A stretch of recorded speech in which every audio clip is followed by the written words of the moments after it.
They don't love you because their ego tells them they don't need you. Every withdrawal, every moment of coldness, every time they create distance when you're trying to build closeness, it's not actually about you or about the relationship or about anything you're doing wrong.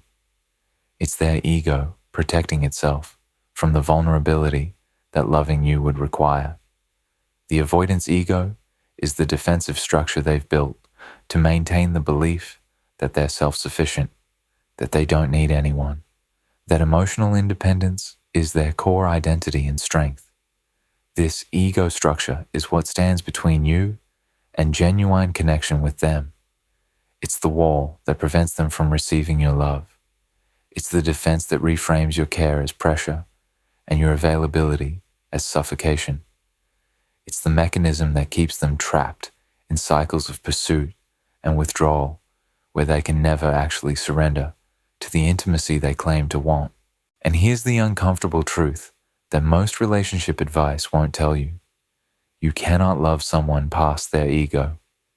You cannot be patient enough, or understanding enough, or emotionally available enough to make them drop the defensive structure that prevents them from loving you back. The ego doesn't respond to more love. It responds to its destruction. Not destruction through cruelty, or manipulation, or playing games. Destruction through the systematic removal of everything the ego uses to maintain its defensive position. The avoidance ego maintains itself through specific mechanisms. Your pursuit proves they're desired.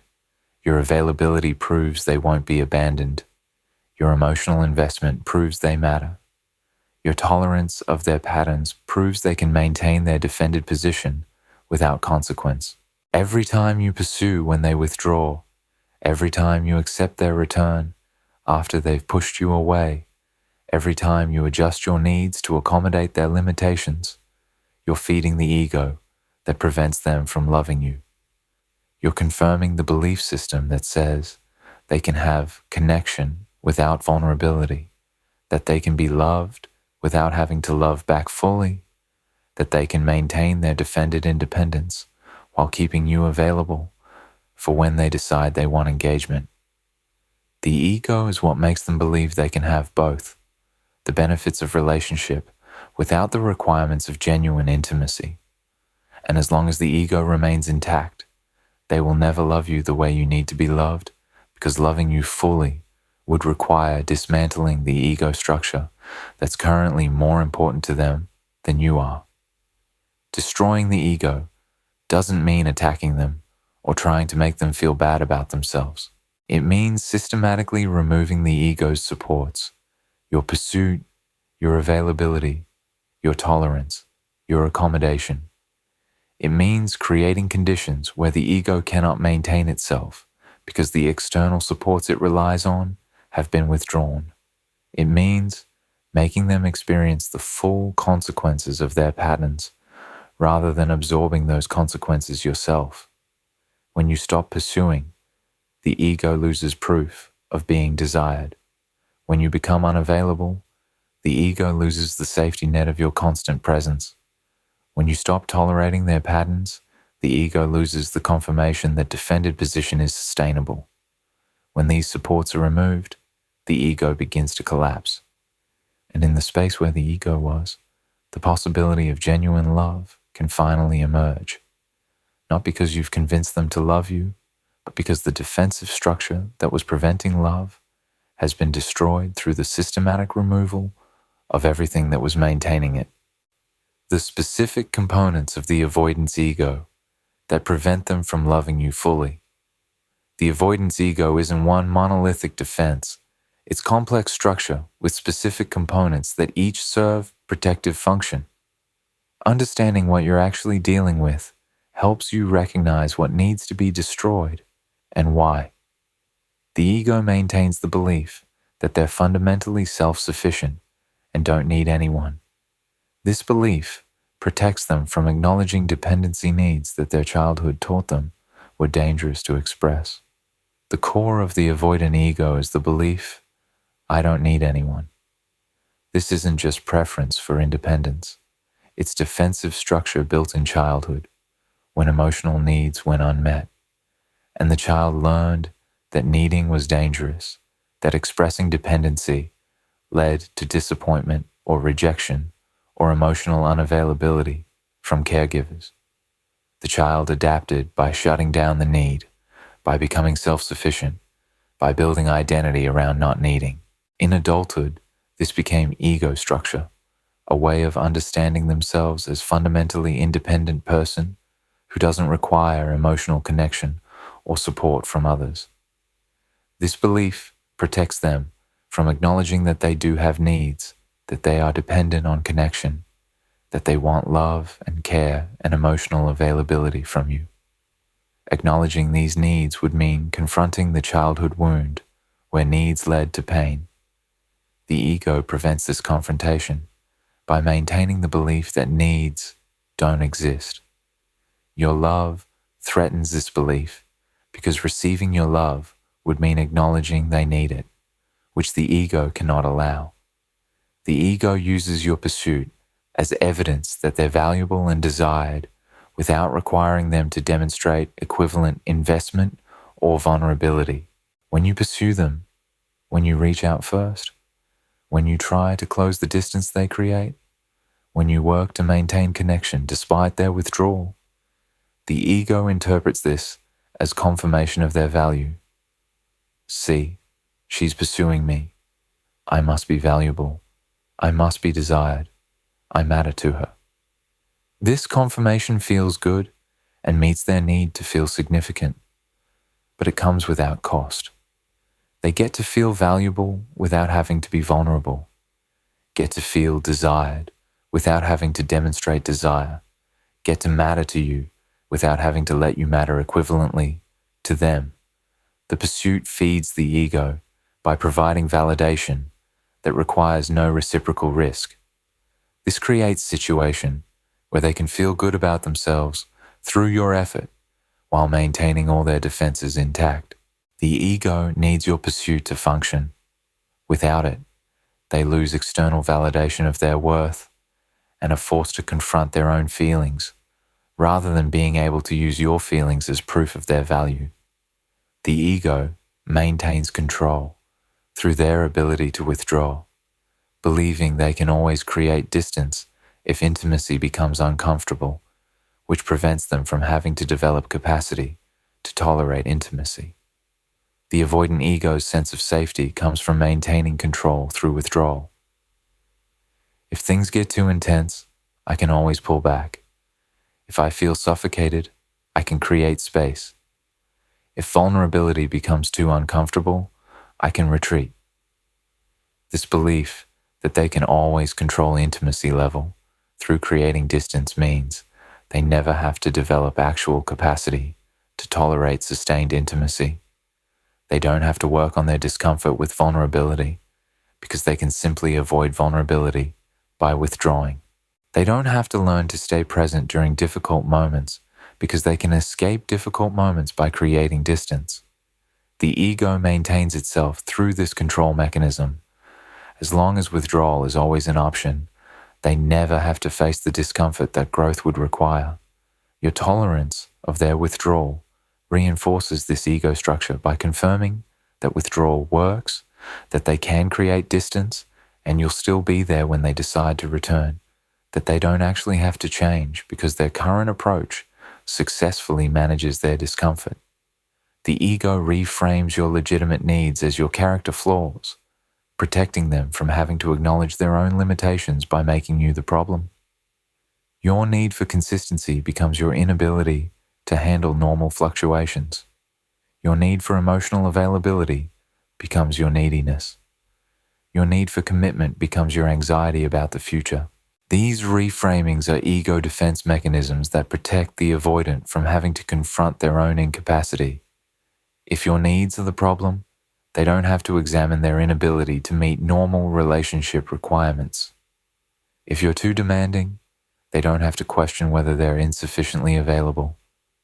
If you're the one with issues, they maintain their sense of themselves as fundamentally okay, while you're the one who needs to change.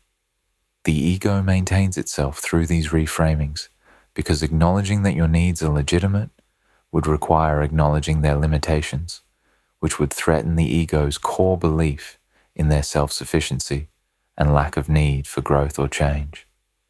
The ego uses intermittent reinforcement of affection, giving just enough warmth after periods of coldness to keep you engaged while never having to sustain consistent presence. Hot and cold cycles aren't just pattern, they're ego maintenance strategy. The ego needs you engaged, but at distance. Completely pushing you away would eliminate the validation your presence provides. Sustaining consistent closeness would threaten the ego's defended independence. The solution is intermittent reinforcement. Periods of withdrawal followed by periods of warmth. Just enough affection after coldness to restore your hope. Just enough engagement after distance to keep you invested. This pattern serves the ego perfectly because it maintains your presence and investment without requiring sustained vulnerability or consistent emotional availability from them. You stay engaged because the warm periods create hope, but you never get sustained intimacy because the ego cannot tolerate it. The intermittent reinforcement is how the ego has both, your ongoing presence and their ongoing defense. The ego maintains narrative that relationship is optional for them. I could be fine alone, protects against acknowledging how much they'd actually lose if you left permanently. Throughout relationship, the avoidant maintains belief, usually unspoken but evident through behavior, that relationship is optional for them. They could leave. They could be fine alone. They don't really need this. This narrative protects the ego from acknowledging dependency. If relationship is optional, then losing it wouldn't be catastrophic, which means they're safe from the pain of potential loss. The ego needs this narrative to maintain sense of invulnerability. But the narrative is false. They wouldn't be fine alone. They would lose something significant. They do need connection more than the ego allows them to acknowledge. Your continued presence despite their patterns allows the ego to maintain this false narrative because they never have to test it. They can continue believing relationship is optional because you continue being there, which means they never face the reality of what your actual absence would mean. The ego's narrative of optionality remains unchallenged as long as you don't actually make the relationship end. Why your love and patience actually strengthen the ego rather than breaking it down. The instinct when loving an avoidant is to love harder, be more patient, demonstrate more understanding. But this approach strengthens the ego structure rather than dismantling it. Understanding why your best intentions backfire helps you see what needs to change. Your pursuit when they withdraw confirms the ego's belief that they can maintain distance without losing you, eliminating the natural consequence that would challenge the ego's sense of control. Every time they withdraw and you pursue, you're teaching the ego that withdrawal works. They can create distance and you'll close it. They can pull back and you'll reach forward. This confirmation strengthens the ego because the ego's sense of safety depends on maintaining control through withdrawal. If withdrawal always works, if it never results in actual loss, then the ego's strategy is confirmed as viable, and they have no reason to develop different approach. The natural consequence of withdrawal should be distance that they experience, rather than distance you eliminate through pursuit. When you eliminate that consequence, you strengthen the ego's belief that they can control intimacy levels through withdrawal without paying the price of actual separation. The ego becomes more entrenched because its core strategy is being validated repeatedly. Your availability provides safety net that prevents them from experiencing the cost of their patterns. They can take you for granted because the ego knows you'll still be there. The ego's calculation is simple. Maintain defended position, keep her available as backup, never risk vulnerability, because vulnerability isn't necessary when she's always accessible. Your constant availability feeds this calculation. You're always there when they want engagement, always receptive when they return after withdrawal, always willing to try again after they've demonstrated their patterns won't change. This availability means they never experience the full cost of their defended position because the cost should be losing you, but they're not losing you, so the patterns appear cost-free. The ego strengthens because the ego's core belief, I can maintain my independence while keeping connection available when I want it, is being confirmed rather than challenged. Destroying the ego would require making them experience the actual cost, which means your availability must be withdrawn so they face what their patterns actually produce, your absence. Your patience and understanding get reframed by the ego as evidence they don't need to change. If she accepts me like this, my patterns must not be that problematic. You're being patient because you understand their wounds. You're being understanding because you recognize their patterns come from childhood trauma. This patience and understanding are genuinely compassionate, but the ego doesn't interpret them as compassion. It interprets them as confirmation that change isn't necessary. If you accept them as they are, if you continue engaging despite their patterns, if you adjust your needs to accommodate their limitations, the ego concludes that the patterns are sustainable, that they don't need to do the difficult work of addressing their wounds, that they can continue as they are without consequence. Your patience, intended to create safety for their growth, actually removes the pressure that growth requires. The ego strengthens because it receives confirmation that its current approach is acceptable enough that you'll stay, which means the ego doesn't need to change anything about how it operates. Your emotional investment makes them feel significant without requiring reciprocal investment, feeding the ego's need for validation while protecting it from vulnerability of equivalent investment. The ego needs to feel significant. Your emotional investment provides this. You clearly care about them deeply.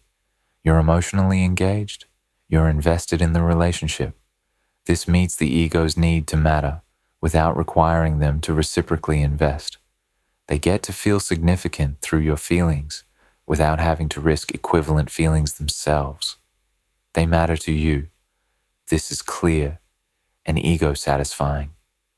But they don't have to let you matter equivalently to them, which would create vulnerability the ego protects against. Your one-sided investment feeds the ego perfectly because the ego gets validation without vulnerability.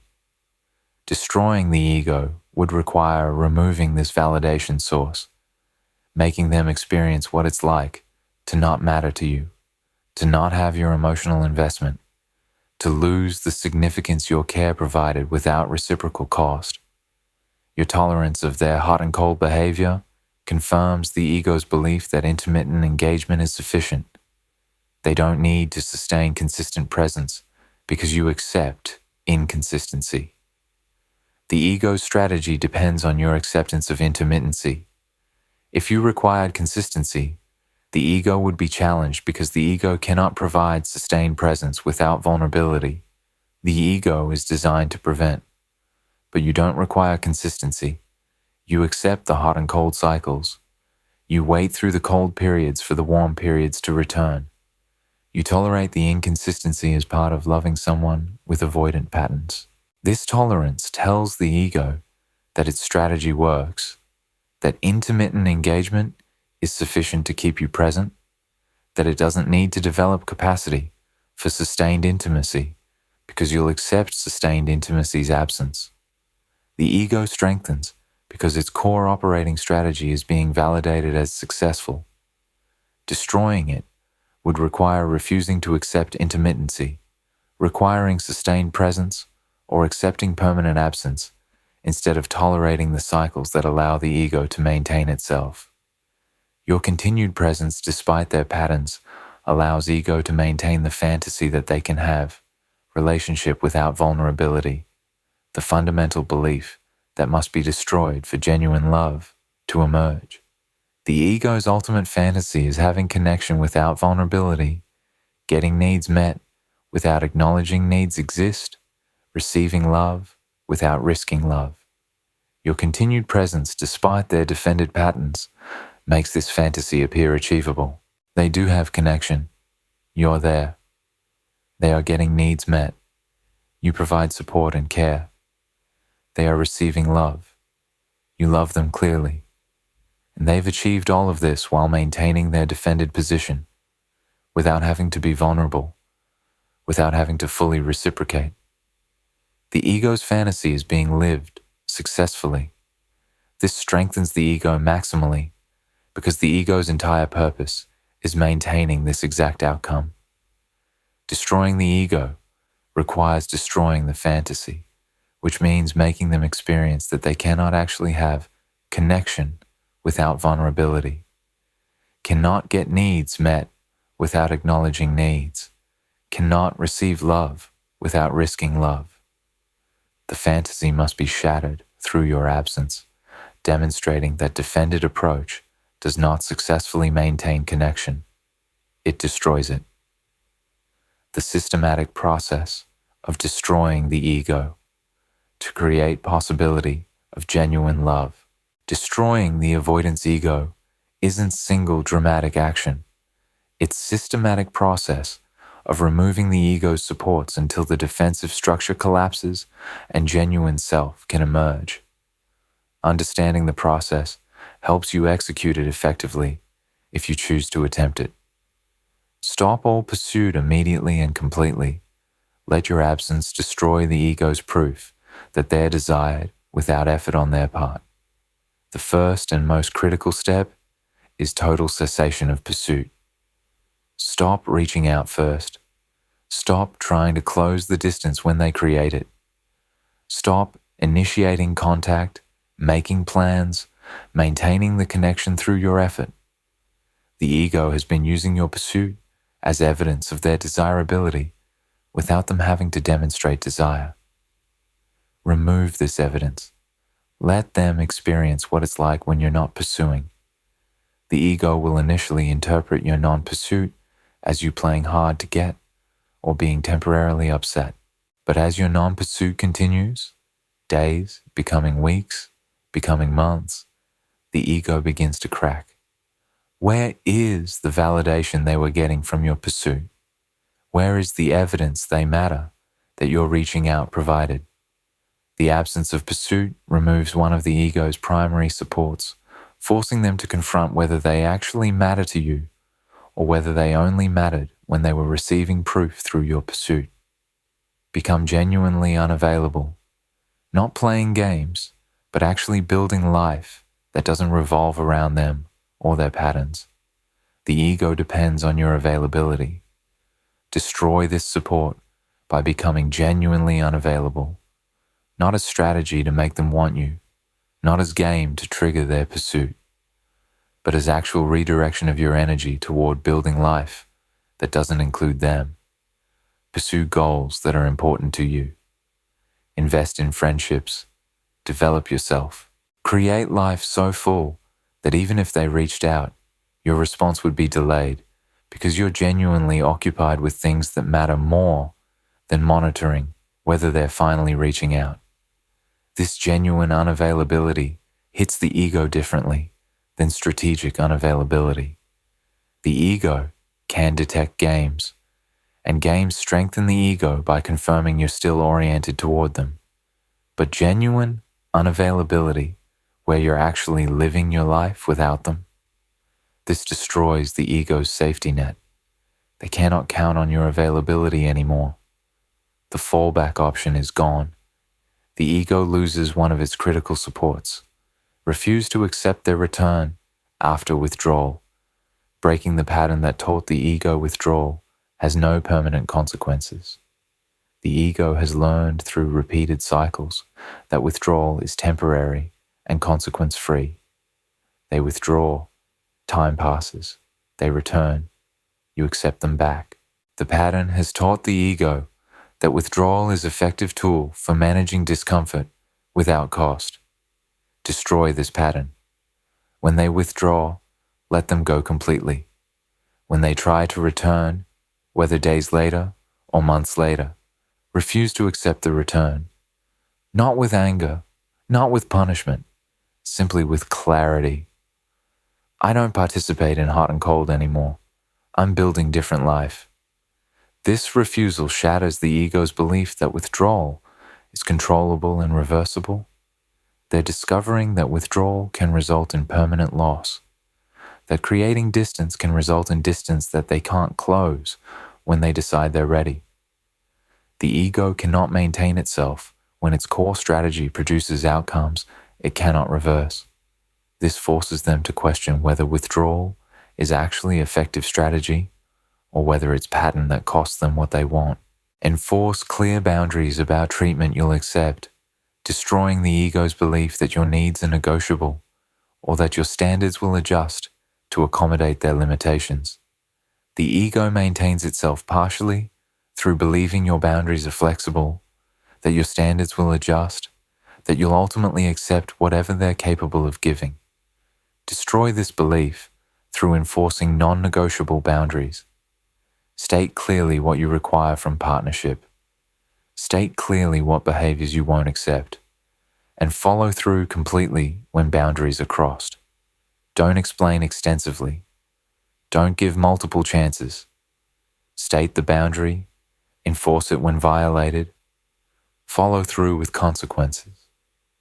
This enforcement destroys the ego's assumption that it can continue operating as it has been while keeping you engaged. The ego discovers that you actually mean what you say, that your requirements are real, not negotiable, that you'll actually leave rather than continuing to accept insufficient treatment. This forces the ego to choose, change to meet requirements, or lose you permanently. The ego cannot maintain itself when faced with this forced choice, because the ego's entire strategy depends on never having to make the choice. Allow them to experience full consequences of their patterns. Stop absorbing the impact yourself and let the natural results of their behavior land on them. Throughout relationship, you've been absorbing consequences of their patterns. Their withdrawal hurt you, not them. Their emotional unavailability created problems for you, not for them. Their hot-cold cycles damaged your peace, while they experienced only mild discomfort. Stop absorbing. Let the consequences land where they belong. They withdraw. Experience the distance without you closing it. They're emotionally unavailable. Experience the isolation that creates without you filling the void. They create chaos through intermittent engagement. Experience the instability without you providing the stability that makes instability tolerable. When they experience actual consequences, rather than watching you experience them, the ego is confronted with the cost of its strategies. The ego maintained itself through externalizing costs. You paid the price for their defended position. When you stop paying and they start paying, the ego discovers its strategies are far more costly than it calculated. This realization is what creates motivation for change. Make them choose explicitly between their ego and having you, forcing conscious recognition that maintaining defended position means losing you permanently. Eventually, if they want to reconnect, or if they're experiencing the consequences and questioning their patterns, create moment of explicit choice, not multiple conversations, not gradual process. Clear moment. You can continue operating how you've been operating, or you can be with me. You cannot have both. Choose. This forced choice is what destroys the ego most completely, because the ego's entire function was avoiding this exact choice. The ego wanted both, defended independence and your presence. Your patience and tolerance allowed them to have both. Now you're making it impossible. They must choose. And choosing you requires destroying the ego, requires acknowledging they do need you, requires admitting the defended position costs more than it protects, requires vulnerability the ego was designed to prevent. Most avoidants will choose ego over you. This is why this approach must be genuine. You must be willing to lose them permanently. But for the small percentage who choose you, the choice itself is what destroys the ego, because choosing you means consciously dismantling the defensive structure that's been protecting them their entire life. Why destroying the ego is the only path to genuine love, but isn't guaranteed to work. Understanding the systematic process of ego destruction is important, but equally important is understanding the limitations and the risks. This approach isn't manipulation technique guaranteed to make them love you. It's the only possible path to genuine love with specific person whose ego prevents them from loving, and it often doesn't work. Destroying the ego creates possibility of love, but doesn't guarantee it. Their wounds may be too deep for them to choose vulnerability, even when ego's alternative supports are removed. Removing the ego's supports creates crisis. The avoidant must choose. Acknowledge needs and pursue connection vulnerably, or accept permanent isolation their defended position produces. This choice point is where genuine love becomes possible. If they choose to pursue connection, if they do the therapeutic work to address wounds, if they develop capacity for sustained vulnerability, genuine love can emerge. But the choice point doesn't guarantee this outcome. Many avoidants, when faced with this choice, choose continued defense. They choose isolation over vulnerability. They choose ego preservation over connection. They cannot make the choice for love because their wounds are too deep. Their fear is too powerful. Their nervous system cannot tolerate the vulnerability that loving you would require. Destroying the ego creates the conditions where love is possible. It doesn't create love itself. You cannot make them choose you. You can only create situation where they must choose, and then accept that they may choose ego death over vulnerability with you. The process requires you to genuinely be willing to lose them permanently. Using these tactics strategically, while hoping to get them back, will fail because they'll sense the manipulation. This isn't strategy. This is genuine life choice. If you're executing these steps as tactics to make them want you, hoping that withdrawal of pursuit will trigger their pursuit, hoping that unavailability will make them value your availability, hoping that boundaries will make them respect you enough to change, they will sense the manipulation, and the ego will strengthen rather than weaken, because the ego will interpret your behavior as game. They can wait out.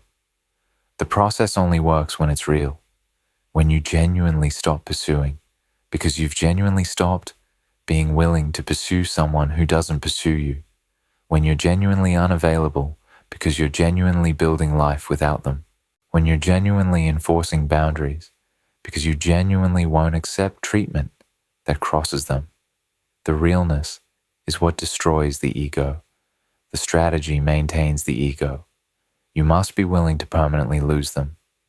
If you're not willing, don't begin this process. Many avoidants will let you go rather than face their ego's destruction. They'll choose familiar defended isolation over unknown vulnerability required to keep you. The ego, when faced with destruction, fights back through choosing loss over change. I'll lose her rather than face these feelings. I'll accept being alone rather than acknowledging I need her. I'll maintain my defended position even if it means losing the relationship.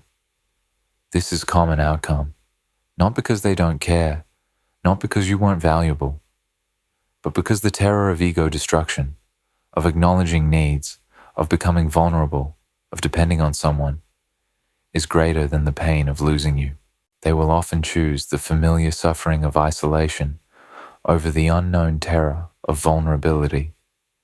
This means destroying the ego often results in permanently losing them, not because the approach failed, but because their wounds were too defended to allow the choice for vulnerability. You must accept this outcome as probable. The approach doesn't guarantee they choose you. It only guarantees you're no longer participating in dynamic, where they get both defended position and your presence. The approach is emotionally brutal for you. Watching them struggle with consequences you're creating while maintaining boundaries requires strength most people don't have. Destroying their ego means watching them suffer, means knowing they're struggling with consequences your boundaries are creating, means observing their pain while maintaining the stance that created it. This is emotionally brutal. Your empathy will scream at you to relieve their suffering, to soften your boundaries, to give them another chance. Your love for them will make watching their struggle feel cruel. Your hope that they'll choose you will make maintaining unavailability feel unbearable. Most people cannot sustain this process because the emotional cost is too high. They soften. They accept breadcrumbs. They give chances that shouldn't be given.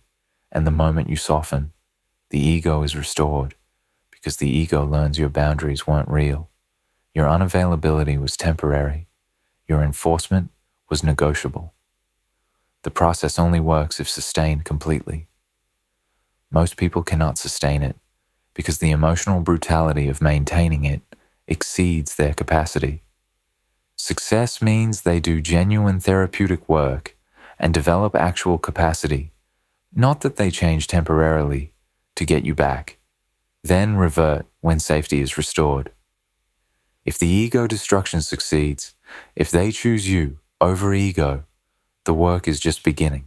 They must do sustained therapeutic work, must address attachment wounds, must develop capacity for vulnerability that they don't currently have. This takes months or years of consistent therapy, of practicing new behaviors, of tolerating discomfort that growth requires. Many avoidants, even when they choose to pursue connection after ego destruction, don't follow through with the actual work. They do enough to restore access to you, then stop because the work is difficult. If you accept them back before sustained change is demonstrated, before months of therapy, before consistent change behavior, before genuine capacity has been built, they'll revert. The ego will rebuild. The patterns will return. Success isn't them saying they'll change. Success is them doing sustained therapeutic work that produces capacity they didn't have before. Anything less is temporary adjustment that will collapse under pressure when their wounds are triggered. What this means for you, and whether you should actually attempt this approach. The systematic ego destruction is a possible path forward with an avoidant partner, but it's not appropriate or advisable for most situations. Understanding whether this approach serves you requires honest assessment of multiple factors. The approach only makes sense if the connection is genuinely rare and they've shown capacity for growth. Otherwise, you're investing enormous energy in person who can't or won't change. Before considering this approach, assess honestly. Is this connection genuinely extraordinary, or are you attached to potential rather than reality? Have they demonstrated any capacity for growth, any willingness to examine patterns, any openness to therapeutic work? If the relationship has been characterized by complete refusal to acknowledge problems, by total absence of self-reflection, by zero movement toward growth, despite years of relationship, ego destruction won't work because the ego is too defended to crack under any pressure. This approach requires that some small capacity for growth exists beneath the defended exterior. If that capacity doesn't exist, you're not destroying ego to reveal genuine self. You're attempting to destroy ego, that is the whole self, and that attempt will simply result in them choosing isolation. Be honest about whether genuine capacity exists or whether you're seeing capacity that isn't there. You must be genuinely ready to lose them permanently, not hoping this approach makes them choose you, but accepting that permanent loss is likely outcome and being at peace with it. Before beginning, sit with the question, can you accept them never choosing you? Can you accept permanent loss? Can you genuinely build life without them, rather than building life as strategy to make them want you? If honest answer is no, don't attempt this approach. The approach only works when you're genuinely at peace with permanent loss, when you're genuinely choosing yourself regardless of outcome. If you're executing it as strategy while secretly hoping for specific outcome, they'll sense it and the approach will fail. You must have already done the grief work, must have already accepted relationship might be over, must already be building life without them. The ego destruction happens as byproduct of you genuinely choosing yourself, not as strategy to make them choose you. The emotional cost is enormous. Maintaining boundaries while watching someone you love suffer requires sacrificing your empathy temporarily, which damages something in you even if it works. Consider the cost to you. Watching them struggle while maintaining boundaries that create the struggle. Refusing to relieve suffering you have power to relieve. Enforcing consequences that hurt someone you care about. This will damage your empathic nature temporarily, will require you to harden parts of yourself that are naturally soft, will force you to prioritize strategy over compassion. Even if it works, even if they choose you and do the work and develop capacity, you will have changed through this process, will have learned to tolerate others' suffering while maintaining your own boundaries. This capacity is valuable and necessary, but acquiring it costs something. You lose some of the softness that made you who you are. Consider whether this cost is worth potential outcome. Most people are better served by simply leaving, rather than attempting to systematically destroy ego. Clean ending is often healthier than prolonged process of ego dismantling. For most people in relationship with avoidant partner, the healthiest choice is leaving, not destroying ego, not attempting to create conditions where love is possible. Simply accepting that person you love cannot currently love you back the way you need, that the gap between their capacity and your needs is too large, that staying means accepting insufficient love indefinitely. Clean ending is simpler, less painful long-term, more respectful of both people's dignity. Ego destruction is prolonged brutal process that may not work and that changes you even when it does work. For most situations, simple, honest ending is superior choice. The ego destruction approach is only potentially worthwhile when connection is genuinely exceptional, capacity for growth genuinely exists, and you're genuinely willing to lose them through the process. Otherwise, leave. Build new life. Find someone whose ego doesn't prevent them from loving you. You must destroy the avoidance ego to make them love you, not because you're trying to break them down, but because the ego is the structure preventing them from loving you, and that structure must be dismantled for genuine love to be possible. Their ego maintains itself through your pursuit, your availability, your tolerance, your patience. Every time you feed the ego's supports, you make love less possible. Destroying the ego requires removing all supports.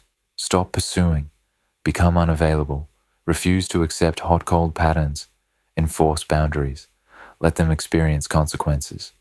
This destruction creates crisis where they must choose.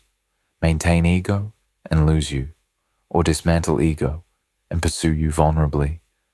Most choose ego.